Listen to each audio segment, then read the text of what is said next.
Hello and welcome to today's Advent Drink Along with Beer Jerk. I'm Luke. And I'm Leah. Today we are drinking a lively beer from North End.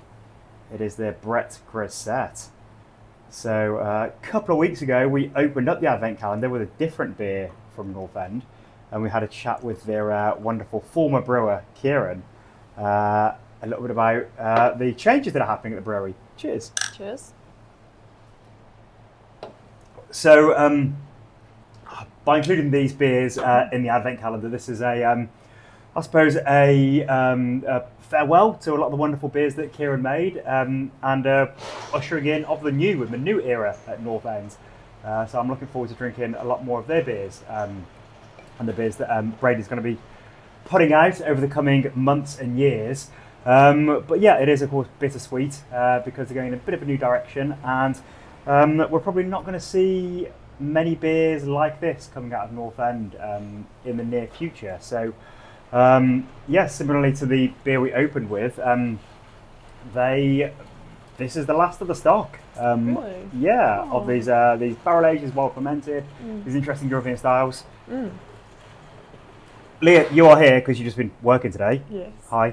Been packing the advent calendars that you're all drinking from. Yeah, did a great job. Well, pretty much. Hopefully. Well, you remember if anyone got the wrong beers in the advent calendar, it wasn't Leah's fault. It was somebody else's fault. Yeah. Probably mine. Everything's my fault. But we've had this before, Luke. I grabbed you because we had this Yeah. last year, probably exactly 1 year ago. Yeah. Cool. And we chose it to put in the advent calendar because it's the very last of the stock and we're sad about it, etc.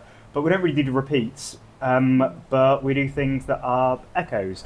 This is the same batch that we had in the advent calendar last year. Oh, no way. Cool. Because it's can conditioned with Britannomyces, this beer is now different. It has changed over the course of the last year.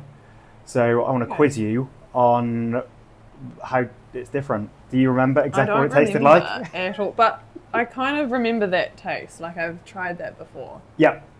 but I don't remember having it a year ago. And that's a big thing that I think people often neglect or overlook, and people get quite attached to Yeah. something they ate or drank or Yeah. enjoyed, and they think it's really marvellous, and suddenly it's like, this is the greatest burger in all of New Zealand. And it's like, well, I don't know, you sort of need to be more scientific. You need to line them up, you need to have them at the same time, you need to have the same entire experience, because we change as human beings when you consume things, and the things change. Beer is an agricultural product.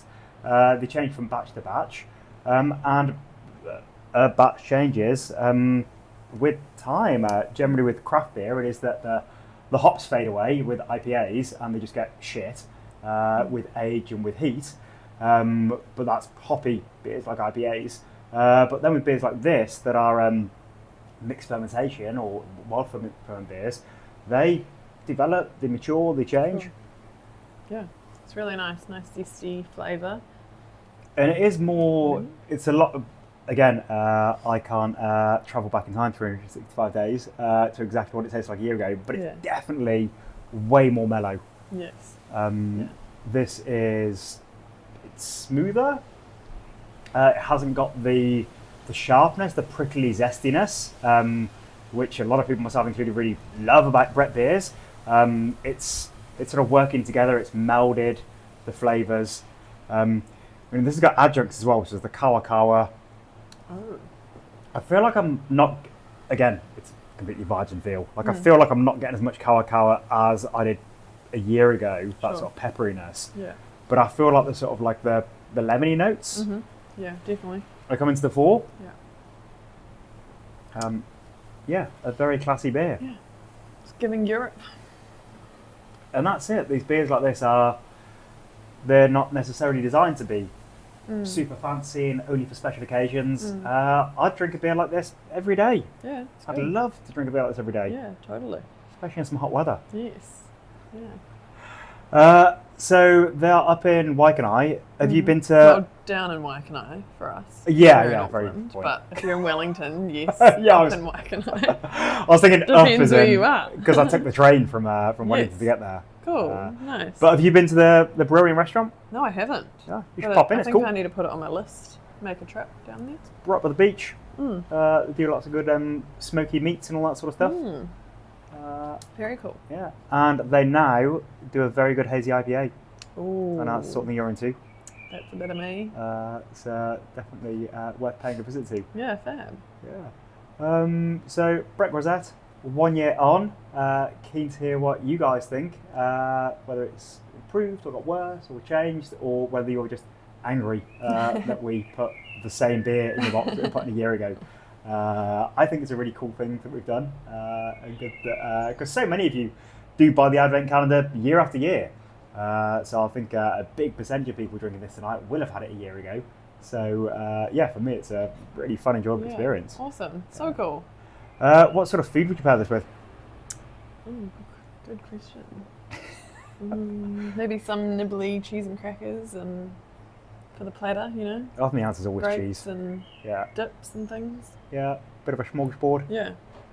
Yeah, I think some real sort of salty and sharp cheeses will go really nicely with this. Well, Delicious. cheers to North End and the former brewers and the current brewers. And yeah, as I've said a couple of times, cheers to a whole new era. Bittersweet, but yeah, hopefully there might be some home brewers out there that are drinking this tonight and decide to get into brewing beers with Britannomyces, which I probably should have mentioned what bread is. Yeah. Okay, I don't know what it is. we've still got time. Okay.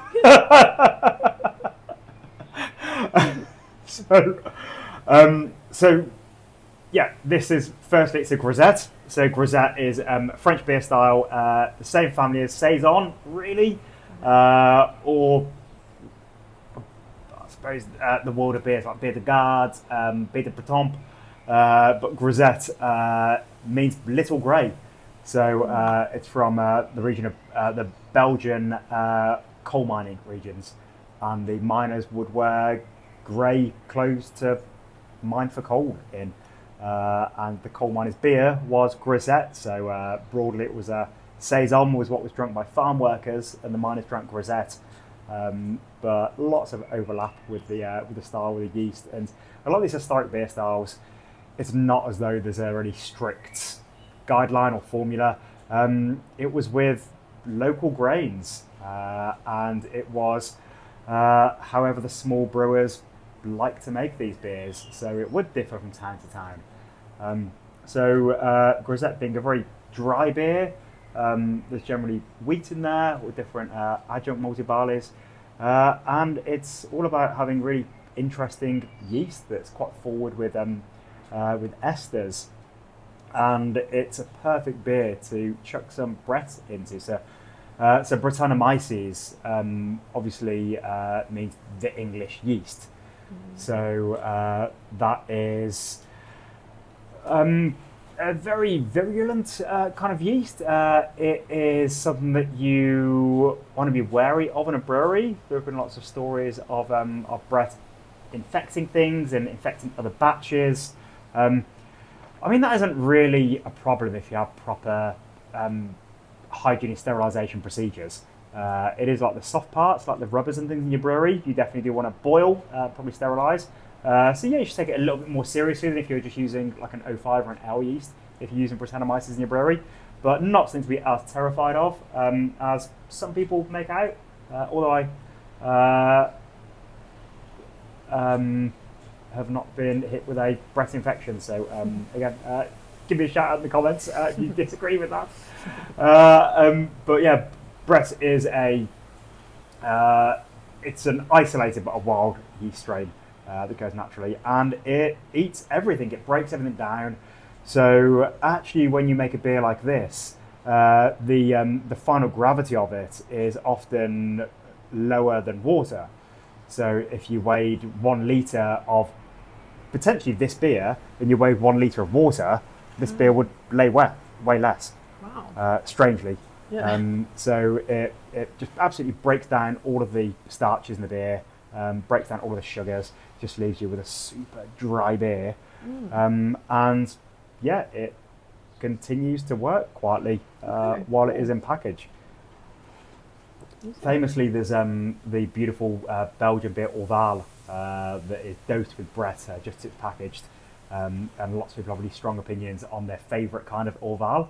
So whether they like it fresh, which is when the Brett hasn't really got to work yet and it's a bit more bitter and a bit more hop forward, or they like it after 4 months or 12 months or 2 years, and it just gets more funky and farmhouse and sort of barnyard character to it, and you get some pineapple characters.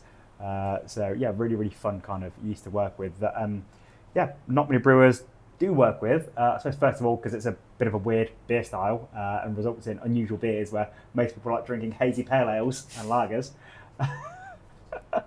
So there's not much of a market for it necessarily, and then also there is the faff of just having to go through very extreme cleaning procedures in your brewery and just being terrified of getting an infection, having all your beers taste like this, which to me sounds like a good thing, but probably isn't really. All your beers are soured.